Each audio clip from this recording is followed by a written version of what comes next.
Olá, peço licença para mais uma vez entrar na sua casa com o programa Do Jeito do Jonas. É muito gostoso estar aqui todos os dias para fazer esse programa, para conversar com vocês, para falar das coisas da nossa cidade, enfim, para estarmos aqui apresentando mais um programa de televisão. Para você entrar em contato conosco pelo e-mail jonasgrebe@ig.com.br ou no Facebook. É só você colocar lá no ícone de busca na página lá do Facebook e você vai encontrar Jonas Grebe. Colocou lá, você vai encontrar a nossa página. Pede lá para solicitação de amizade, né? E nós vamos interagindo, vamos conversando. Muito bom ter esse contato direto com você que assiste a TV Itapema, o Canal 7, e que assiste o programa Do Jeito do Jonas. Um programa que é feito do seu jeito, do nosso jeito, do jeito do Jonas. Para me ajudar a fazer esse programa, hoje, como tenho feito quase todas as sextas-feiras, eu convidei o pastor presbiteriano, o reverendo Edermandson Félix, o nomezinho complicado, né? E hoje também está conosco aqui o pastor Evenilson, que vem lá de Campo do Brito, no Sergipe, vem de longe. Hoje nós vamos fazer aqui um programa nordestino arretado. Diz que quem vem lá de Campo do Brito não chupa mel, come abelha. Diz que o bicho lá o bicho pega. Bom dia, pastor Edermandson. Bom dia, pastor Edenilson. É verdade que lá no chupa mel, lá come abelha mesmo? Na verdade, lá é região de cabra arretado. Cabra arretado. Aqueles cabra que dá tapa em cara de onça e puxa a barba de leão. Rapaz, mas aí que eu não entendo. Desculpa esse velho ignorante. Mas tinha que ser cabra. Não podia ser bode. Mas é ruim, hein? É porque o me ajuda cabra aí, arretado soa com mais sustância, entendeu? Sei como é que é o negócio? O cabra arretado? Cabra arretado que dá tapa em cara de onça e puxa a barba de leão. Rapaz, isso é típico. Bicho é bravo, pastor? Olha o meu nome, Edermanso. Edermanso. Edermandson. Edermandson. Mas graças a Deus eu passei um período na vida lá em Campo do Brito, trabalhando inclusive na igreja presbiteriana lá em Campo do Brito. Cidade agradável, perto de Itabaiana. E aqui nessa cidade tem muita gente itabaiana. Que distância está do Sergipe? De Aracaju. E aproximadamente uns 100 a 110 quilômetros. Ah, é pertinho. É perto. E a estrada é boa? Dá para ir, voltar? De Aracaju a Campo do Brito, a estrada é boa. Agora, algumas regiões que nós temos mas até a cidade de Campo do Brito, a estrada é boa, o carro vai normal, sem grandes buracos. Muito boa. Não tem nem buraco. Não há buraco, não. Então, eu tenho trazido aqui alguns assuntos, principalmente sobre violência, né? Estava falando aqui agora há pouco desse rapaz aí que matou a Yara, né? Minha quase vizinha, morava no prédio do lado ali nas Pitangueiras, um rapaz de 20 anos, cometendo lá seus assédios lá contra a moça e tal, no fim, acabou assassinando. Enfim, uma barbaridade, até porque as leis do nosso país permitem isso.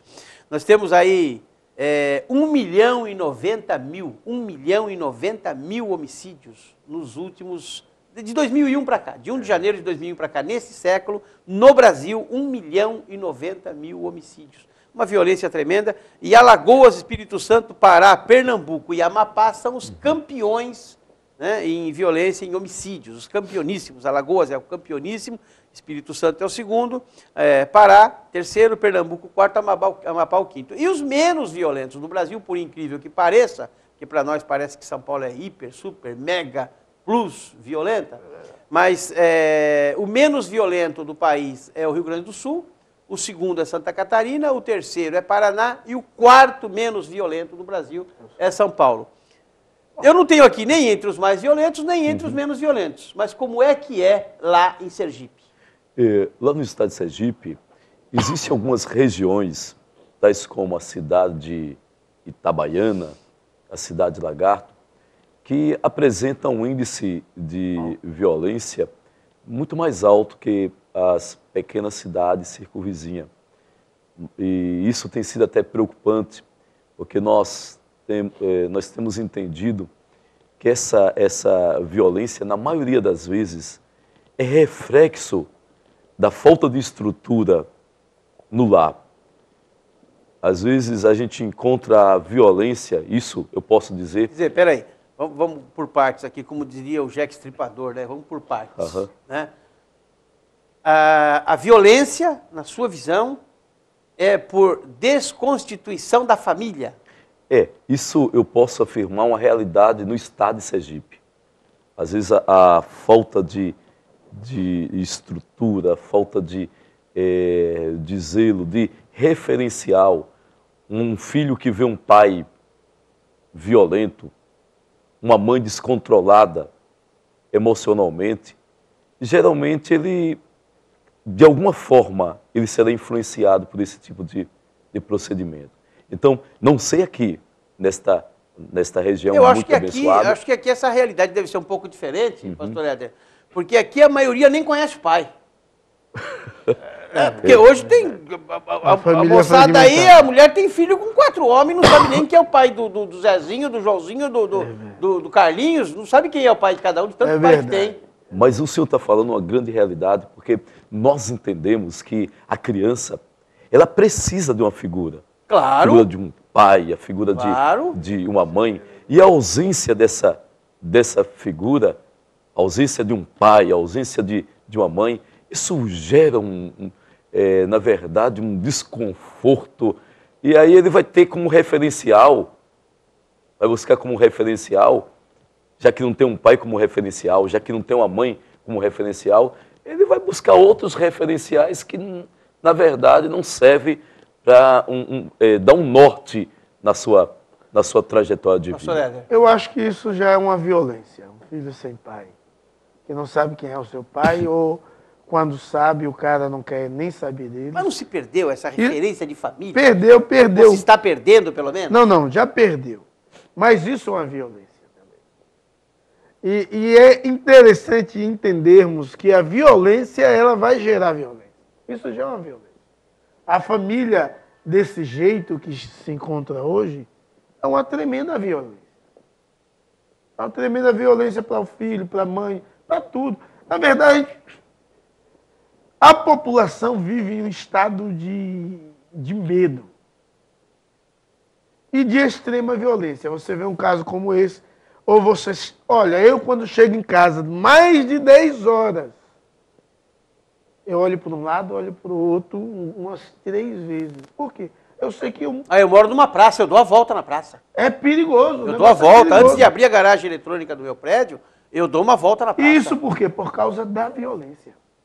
Pastor, nós temos aí em São Paulo esse caso emblemático de uma família de policiais assassinados, né? Eles colocam a culpa num menino de 13 anos, e eu não vou aqui entrar no mérito, porque o meu juízo já está feito a respeito disso, né? E não sou eu que vou consertar o mundo, nem, né? Daqui a minha opinião, enquanto... Eu quero dar a minha opinião real, tranquila, até como operador do direito, até como uma pessoa que estuda o crime 20 horas por dia.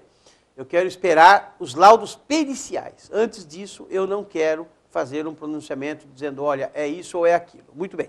Mas hoje já surge a ideia de que o menino teria feito isso, assassinado a família, influenciado pelos jogos mortais, que são esses jogos de videogame. Eu me confesso ignorante na matéria, eu nunca vi um negócio desse, mas estão já colocando a culpa nos jogos. Há realmente a influência desses jogos na cabeça da criança, formando no juízo dessas crianças essa violência toda? Até porque eu cresci vendo o Giovanni matar 100, 200 índios, assim, com um revólver só de 6 balas, ele matava 150 índios, né? Não existe, como dizia o poeta, não existe nada mais antigo do que cowboy que dá 100 tiros de uma vez. Né? E nem por isso eu saí matando índio por aí. Mas é uma diferença, Sérgio. O senhor assistia esses filmes, mas tem uma diferença muito marcante. O menino joga, ou a criança joga 6 horas no dia. Ele vai acostumando com a violência. Ele vai achando que aquilo é normal e comum. Não ao ponto de matar pai e mãe, mas vai acostumando com a violência. A tal ponto... Acha normal? Acha normal. E a mente humana é muito complexa, né? E a fantasia, ou o irreal e a realidade, algumas vezes se confundem. Em algumas pessoas. É por aí, pastor? Eu acredito que sim. Porque, na verdade, Vamos supor assim, os dois são pastores, presbiterianos. Sim. O pastor da IPVC aqui, Igreja Presbiteriana de Vicente Carvalho, o pastor Éder Manso, e lá do Campo de Brito, o pastor Evenilson. Muito bem. Eu pergunto o seguinte, o senhor está lá na sua capelania, lá na sua igreja, tranquilo, chega lá um pai desesperado e diz assim, olha, pastor, o meu filho não larga esse jogo aí, que é combate mortal, que quer matar todo mundo e tal. Qual é a atitude do pastor? a primeira atitude como pastor, eu creio que não é somente orar pelo pai desesperado, mas é instruí-lo. Porque há uma direção bíblica. O senhor tem filho pequeno? Eu tenho uma garotinha de 18 anos. 18 anos. E ela assistiu esses desenhos, participou disso? Não, tinha lá os videogames? Justamente ela não tinha, porque nós trabalhamos muito no campo da informação. O sábio Salomão, ele nos diz o seguinte, ensina a criança no caminho em que se deve andar. E quando envelhecer, não se desviará dele. Então o que acontece? Na maioria das vezes, meus amados irmãos, os pais não têm tido esse cuidado de ensinar a criança no caminho. Tem uma preocupação de ensinar, meu irmão Jonas, o caminho. E uma distância muito grande entre você ensinar. Que nem isso, né? Na maioria das vezes, há uma distância muito grande de nós ensinarmos a criança o caminho e no caminho. Lá em casa, eu optei em não ensinar o caminho, mas optei em ensinar no caminho. Porque entendo que na condição de pais, a nossa vida fala muito mais alto que as nossas palavras. Então, o que eu vou fazer com esse pai desesperado?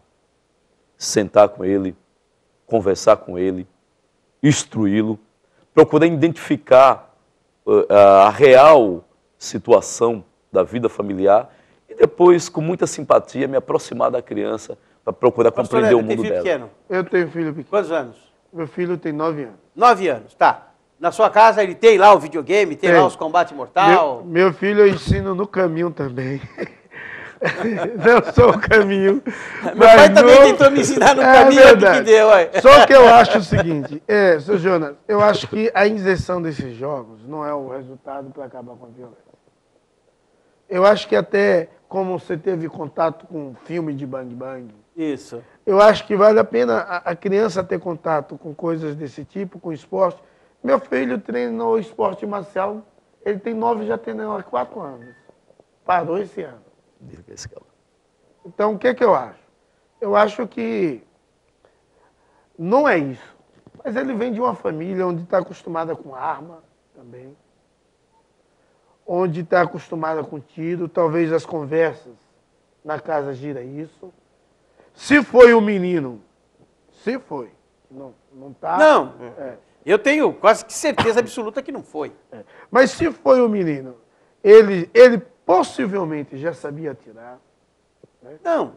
Isso não é mérito. Isso vamos deixar para a polícia. A questão é dos jogos. Na sua opinião, influencia ou não? Então, o pai que tem esse menino em casa, que tem esses jogos, ele deve se preocupar ou não? E outra coisa, ele se preocupa, ele não permite que o menino tenha esses jogos em casa. O coleguinha dele tem. Ou ele vai numa lan house, paga 3, 4 reais e fica 1 hora jogando. Então, como é que se conserta isso?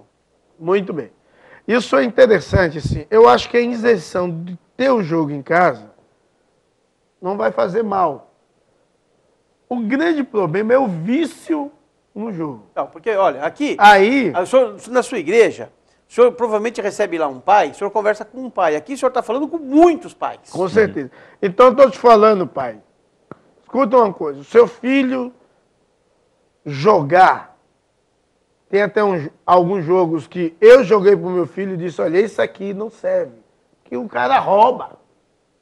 E sai sempre bem. Tem jogos desse tipo. Hoje tem um videogame chamado Xbox, que você joga sem controle. O negócio, a tecnologia está avançada e se ganha muito dinheiro nisso. Mas eu quero te dizer uma coisa séria. Você não pode permitir que o seu filho fique viciado. Tem gente viciada na internet. Gente que nem come, né? Vou ficar nisso. Viciada em videogame. Tem gente viciada em pornografia. Tem gente viciada em músicas eletrônicas, porque tem... Aquela batida cerebral, né? Tem e isso influencia a mente. É isso. Então, a repetição de qualquer coisa ou de qualquer mantra é prejudicial. Então, observe, seja um pai que participa, entenda, olhe, veja. Mas aí que tá, pastor. Ser um pai participativo. Mas eu estou dizendo aqui, a mulher tem filho com 4 homens, ela nem sabe quem é o pai, que participação que vai ter? Como é que essa mãe vai cuidar disso? Então, essa criança, ela precisa de auxílio. Auxílio de quem?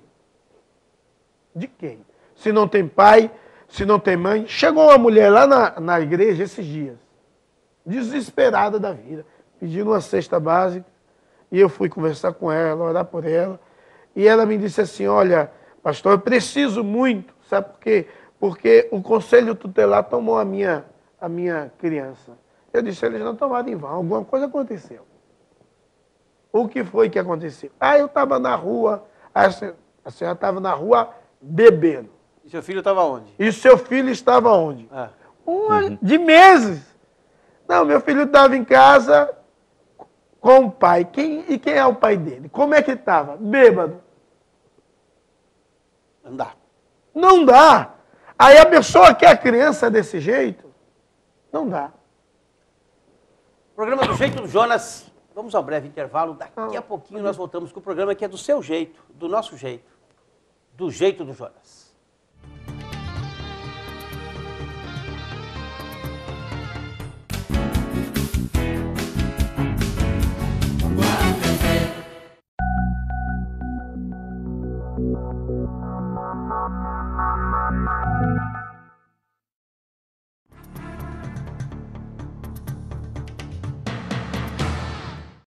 Estamos de volta para o segundo bloco do programa do Jeito do Jonas. Para você entrar em contato conosco pelo e-mail jonasgrebe@ig.com.br ou no Facebook Jonas Grebe.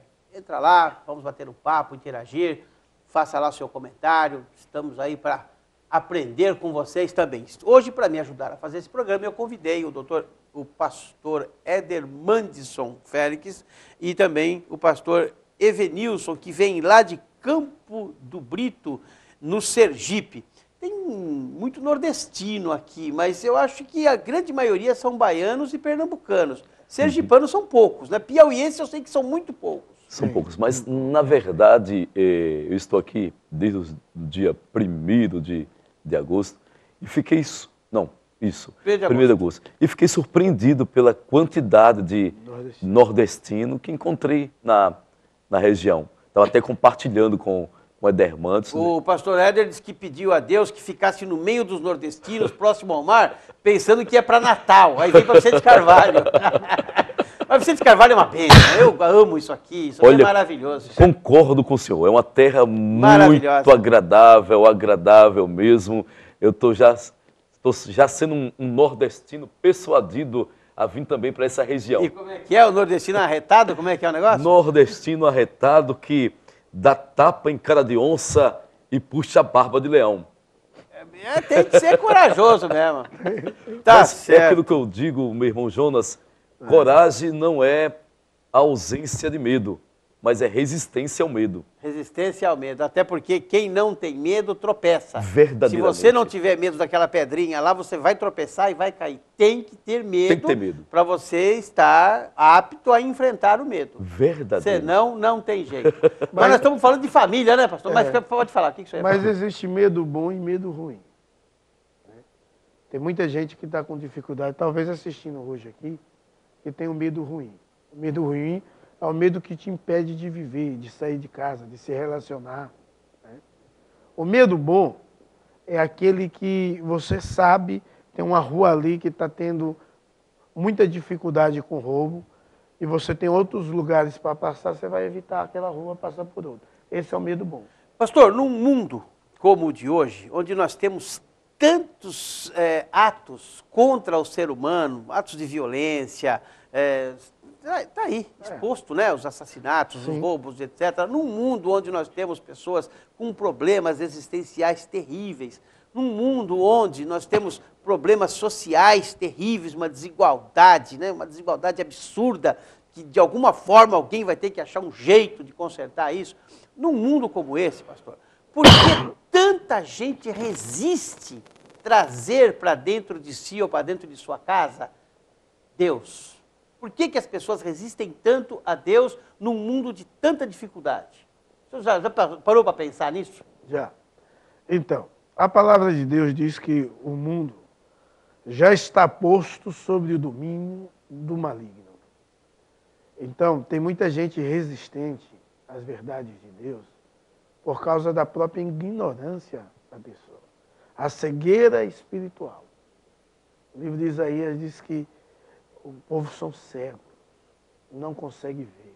Eu acredito nisso, pastor, porque você pega as matérias, principalmente da televisão, que mostram, lá, por exemplo, a Cracolândia. Sim. Aquelas figuras humanas completamente depreciadas, caídas, jovens já com cara de velhos, cabelos mal cuidados, roupas maltrapilhas. Você vê que são pessoas que estão passando por sérias necessidades até de existência. E o jovem vai ainda procurar droga.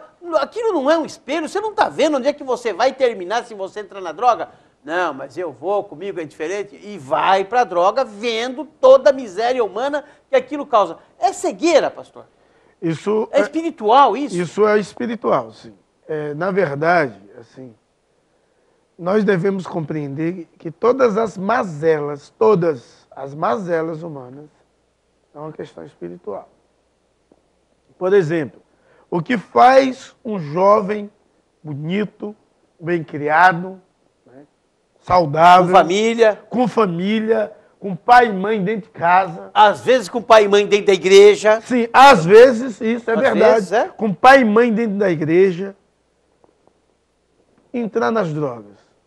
O que faz? Tem que ter um mistério aí. Eu vou dizer para você, sabe o que faz você mesmo, entrar nas drogas e dizer, não, é só um experimento. Eu não sou viciado. Sabe? Ou conversa fiada essa de dizer eu não sou viciado. É mentira. Você tomou uma vez, você experimentou uma vez, você é viciado. Alcoólatra não é quem toma 1 litro de cachaça por dia, não. Toma uma dose por semana, você é alcoólatra. Você está dependendo daquilo. E a droga é muito pior, pastor. É eu não sou viciado. Ô, mentira! O que eu estou falando é para você. Você tem uma necessidade muito grande de Deus, essa necessidade existencial. Você precisa experimentar, mas não droga. Experimente Deus na sua vida. E você vai ver o quanto Deus é bom, o quanto Deus transforma, o quanto Deus purifica. Inclusive, famílias de gente dentro da igreja têm dificuldade com isso. Sabe por quê, Sr. Jonas? Porque ensina o caminho, não no caminho. Entendi. Não está no caminho e quer que o outro venha para o caminho. E só um recadinho para você, jovem. Eu sou velho, tá? Tenho mais de 60 anos. Você, jovem, que está experimentando a droga, que você... estou só vendo. Você é um bobo, você é um trouxa. E a sua vida, vê lá a Cracolândia, assiste lá um programinha de reportagem da Cracolândia, aquilo ali é o seu futuro. Sem contar a tristeza e as lágrimas que você traz para sua mãe. Se você pensasse um tantinho assim na sua mãe, no sofrimento da sua mãe, você jamais pegaria droga. Você que pega droga, você é bobo. Certo, pastor? É verdade. Porque você está ingerindo, ou fumando, ou cheirando algo que vai te levar à morte. Minha avó, na década de 60, minha avó morreu em 67, a minha avó, a gente tinha vergonha de andar com ela, por exemplo, pegar o trem, né? Naquela época não tinha a rodagem que tem hoje, a maioria dos caminhos eram feitos de trem, principalmente lá em São Paulo. E dava vergonha de andar com a minha avó, porque a minha avó entrava no trem, primeiro ela começava a pregar, né? Ela já começava a pregar. E naquela época se fumava no trem. Hoje não, hoje é proibido fumar em lugar fechado. Fumava no trem. Ela ia um por um dos fumantes e falava, você é bobo, você é um trouxa. Isso aí na tua boca é o rabo do diabo. O cigarro, ela falava, isso é o rabo. E ela desafiava. E olha, eu nunca vi um homem brigar com ela. O cara apagava o cigarro. Tinha gente que pedia desculpa. Sabe lá quantos que ela não tirou? A velha era arretada, ela não era protestante, era italiana, mas ela era arretada. Ela falou, isso aí é o rabo do diabo. Ela era italiana e falava mesmo, isso é o rabo do diabo, você é um trouxa, você é um bobo, você está se viciando nisso aí, isso vai acabar com você. Seu Jonas, um dia eu estava aqui nesse programa, uma senhora ligou ao vivo e falou da dificuldade que ela estava passando com o filho. E estava assim, sem esperança nenhuma, dizendo que para pobre ninguém dá mão, Assistência, não nada. dá assistência, nem político, nem igreja, nem nada. E eu aqui conversei com ela, o seu intermédio. Eu até disse, olha, vale a pena você conhecer o seu João. Conversei com ela e dei o telefone da igreja e disse, olha, se o seu filho quiser ir para uma casa de recuperação, a igreja presbiteriana assume a despesa dele. E ela levou um sobrinho. E eu conversei com o cara um tempão. Quarta-feira, inclusive ele está na casa de recuperação. Eu mesmo levei pessoalmente. E conversei com ele. Ele me disse que chega a ficar 4 dias sem comer. Por quê? Ansiedade da droga. É, porque a droga, o crack, Abstinência. tira o desejo de comer. Tira o desejo de viver. É uma tristeza isso. Então a avó, esse cidadão é criado pela avó. A avó chora terrivelmente. Meu irmão, em nome de Jesus, Não entra nisso. não entra nisso. Se você está, procure ajuda. Venha me procurar. Vá para uma casa de recuperação. Vá se tratar. Procure alguém que te ajude. Em nome de Jesus, a sair dessa. Porque isso só leva à morte. Mas não é só a sua morte. Porque talvez você nem liga para a sua vida. Você leva ao sofrimento da sua família também, os seus entes queridos. Mas E a solução. Nós Fala, entendemos pelas Escrituras Sagradas a expressão do próprio Cristo, lá em João 8:32, que nos mostra que Cristo veio trazer liberdade. E diz o seguinte: conhecereis a verdade, e a verdade vos libertará. Não só liberdade, como veio trazer libertação. né? Libertação também. Ao passo, meu irmão Jonas, que diz assim: e se o Filho do Homem vos libertar, verdadeiramente sereis livre. Então nós entendemos que Deus tem o melhor para você. Mas dá o livre-arbítrio. É necessário. Se a pessoa falar, eu vou para as drogas, vai. Vai. É uma questão de decisão. É uma questão de O decisão. indivíduo decidiu e decidiu errado. Pastor, na vida, nós tomamos decisão a cada segundo. O senhor está sentado aí, o senhor decidiu estar aí e eu decidi estar sentado aqui. Eu decidi segurar essa caneta, eu decidi segurar esse papel, ok? Tomamos decisão a cada segundo. Tomamos decisões certas e tomamos decisões erradas. A cada segundo. Eu posso sair com o meu carro agora, virar para a direita ou virar para a esquerda. É uma decisão que eu vou tomar. Tomamos decisões a cada segundo, certas e erradas. O que vai definir a nossa vida é o conjunto das decisões. A soma dessas decisões vai formar a minha personalidade e vai formar o homem que eu sou. Por isso é que quando você vai a uma igreja, a pessoa diz assim, ele se decidiu por Cristo. A verdade. Né? Porque é uma decisão. A vida é feita de decisões. E se você tomar decisões erradas para a sua vida, como entrar nas drogas, você, obviamente, vai ter consequências muito sérias da sua decisão. Você tem o livre-arbítrio para decidir. Você tem o livre-arbítrio para decidir o que você quer da sua vida. E se você decidir errado, a consequência vai ser nefasta na sua vida. Pense nisso. A verdade, até quando nós achamos que não decidimos, Está decidido. Está decidido. Bom, então nós vamos decidir o seguinte, vamos parar por aqui, porque é censura total. Chegou o horário, o relógio é inexorável, né? O tempo não perdoa, passa mesmo. Tá? Por isso, pastor Evenilson, lá de Campo do Brito, no Sergipe, o senhor tem 30 segundos para falar tchau. meus amados, que Deus abençoe. Quero dizer para vocês que tudo começa aqui. Semeia-se um pensamento, colhe-se uma ação. Semeia-se uma ação, colhe-se um hábito. Semeia-se um hábito, colhe um caráter. Semeia um caráter, colhe um destino. Decida escolher Cristo, porque Ele tem solução para a sua vida. O Senhor Jesus, ele diz assim, eis que estou à porta e bato. Se ouvir a minha voz e abrir a porta, eu entrarei, cearei com você e você comigo. Abra a porta do seu coração e permita Deus transformar a sua existência. Deus te abençoe grandemente. Quero agradecer muito aqui a presença do Edermandson Félix, do Evanilson. Muito gostoso ter tido vocês aqui. E pode parecer careta, né? Você falar em Deus no pleno 2013, né? Século 21, as portas do século 20. Pode parecer careta, mas pode ajudar muito a sua vida, uma decisão dessas. Que Deus te abençoe e te guarde, que faça resplandecer o seu rosto sobre ti e te dê a paz.